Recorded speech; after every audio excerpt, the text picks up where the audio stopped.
So my fiance wants to take a break. She wants this before she gets married. Welcome back, guys. I got another video for you, but first of all, I want to ask you a question. Is it true that women change after you put a ring on that finger? Let's get into it. Why do married women cheat? A lot of married women, a couple of reasons. They didn't marry the person they truly wanted to marry. Their biological clock hit them, and they married who was available at the time. In other words, this woman is going to act out of desperation because she knows she has very little to no time. And that is the worst woman to get in a relationship with, which is why it makes perfect sense men choose to go for a lot younger women, because a lot of these younger women are not acting out of desperation. And they might have had an ex that they idolized. They might have had something else. They didn't marry correctly. They didn't choose the person that they wanted to marry. They chose the person who wanted to marry them. Bingo, that's it. That is the answer. You wanted to marry her.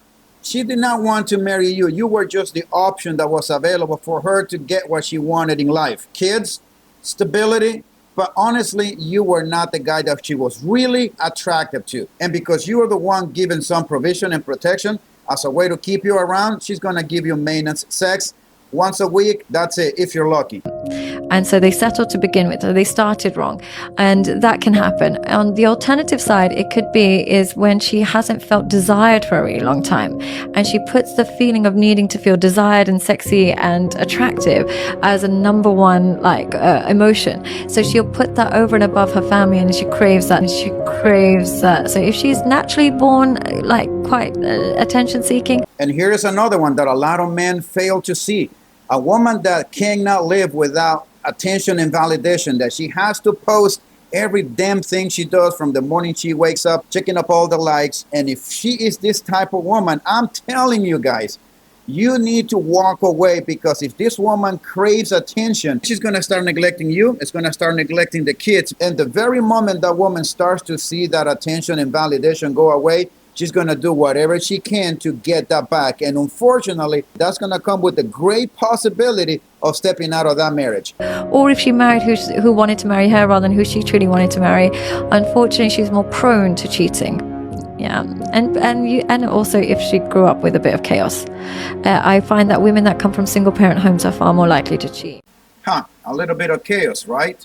And this is one of the things I tell young men. You need to pay attention to the dynamics in the house that your girl grew up in. Just observe the relationship that she has with her father, the relationship that she has with her mother. See if the house is chaotic, like this woman is saying. Also, she said, if they happen to come from a single mother household. Shocking, right? One thing I hear from men is that after the marriage, after the kids, the women change. Again, I never did buy she was an angel. and then one day she was a demon spawn. I don't buy that. Mm-hmm. It's there. They didn't test her. I tell men all the time, you have to test women.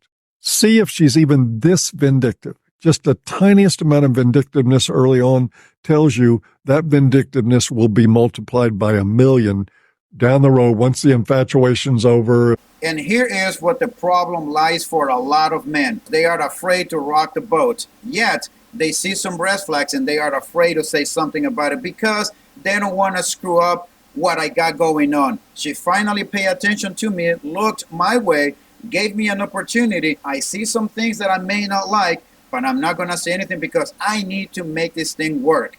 And that is the problem, because many of these women are going to bring the shit down the road in the relationship, and you're going to be screwed because now you have the courts, now you have the federal government involved in your marriage, and now you have lawyers pursuing your assets because that's what this woman wants. And these lawyers are not going to go lightly on you. They are going to do what they can for their clients. That's just the way it is. We are the one who give out relationships. Women are the one who give out sex. Do not be afraid to test your woman, because if you don't, she will test you when you are married, and you're not going to like the results. Ask her or tell her no to something. If she wants to go see a movie, just say, no, I'm not into it tonight. And then you watch very carefully what she does. Does she get huffy about it? Can she handle a no? Can she handle a no to not spending money? Does she want something? I want a 3-carat diamond, whatever. Mm-hmm. No.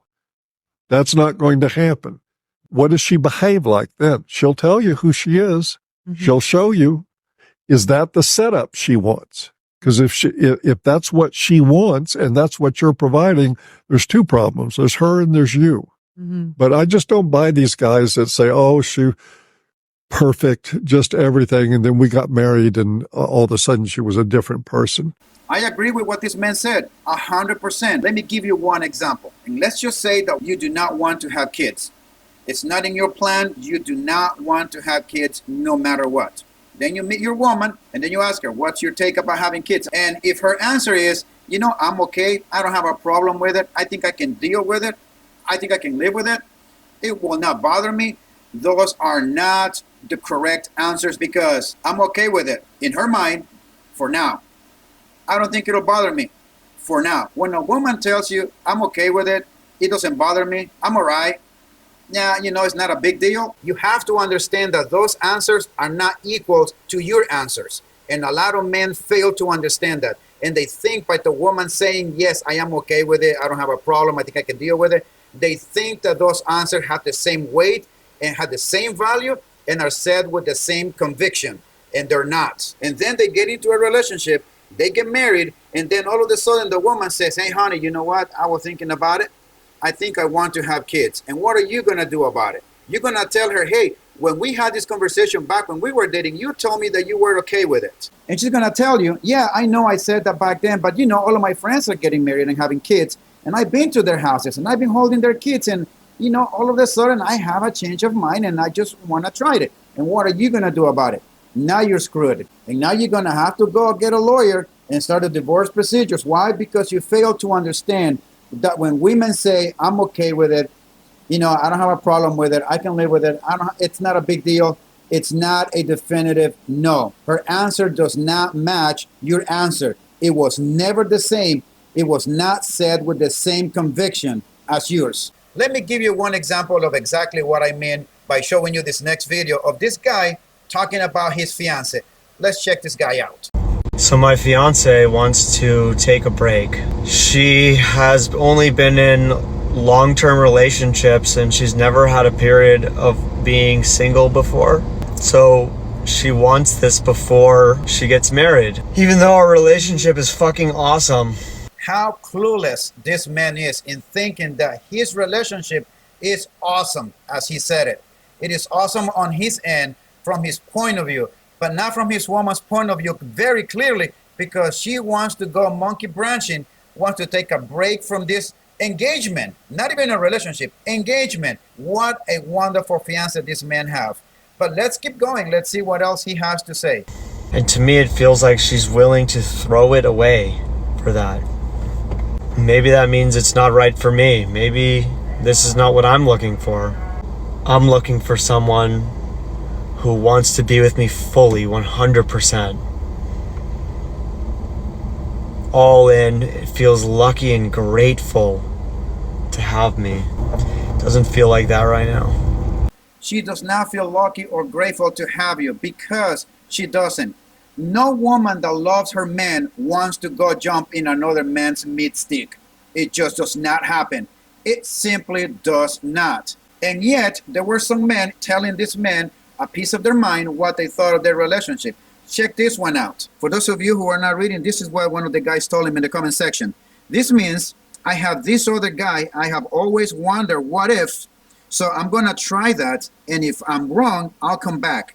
And what his response was, this isn't the case. And there are a lot more comments like this one. And this man, what is he doing? He's trying to defend the actions of the woman. There's nothing worse than a man who have eyes to see who refuses to see. An unlearned lesson is bound to be repeated. Worse. For worse. For richer. For richer. For poor. For poorer.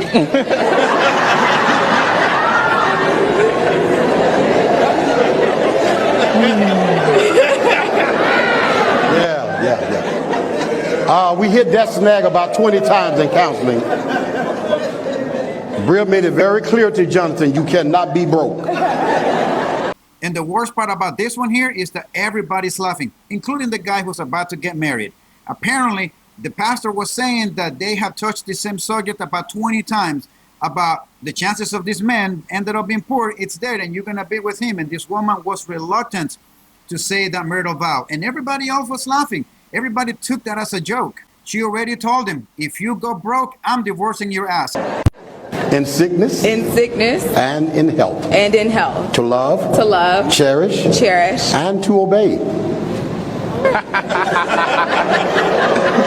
didn't talk about that one in counseling. We did talk about that in counseling. Yes, we did. So you want me to repeat that again? You want to just keep going? I think we can keep going. All right. And this is exactly what I mean.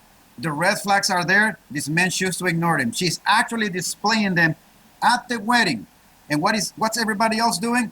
They're laughing about it, including him. And then when the shit hit the fan and this man ends up losing his job and he can no longer provide for her, this woman's going to bail out of this man. And what is he going to do? He's going to start complaining about it, that as soon as I lost my job, this woman left me. She was with me for the money until I was able to provide. Well, no shit. She told you that at the wedding. And what did you do? You laughed about it. And let's not forget about the fact that this woman already told this man that I'm not submitted to your leadership. I'm not going to obey you. I'm going to do whatever the hell I want because I'm a strong and independent woman. And yet, this man still failed to see it. Forever submit to you, Miles. I'll forever respect you, Miles. I'll forever honor you, Miles, as the head of our home. And I promise and I vow that in heaven, they hear. On earth, I declare and decree, I shall be a submissive wife unto you. Well, there is a difference between this wedding and the one before. You can actually tell the difference between the woman's body language and her behavior and the tone of her voice versus this last woman here. I still believe, as I said before, there are good women still out there. But damn it, they're so hard to find. And because they are so hard to find, I'm suggesting you guys to take your time in your vetting and screening of women. Do not rush into any relationship. Pay attention to the things they say and how they say them. Keep your antennas up in your vetting. Do not let any bullshit slide.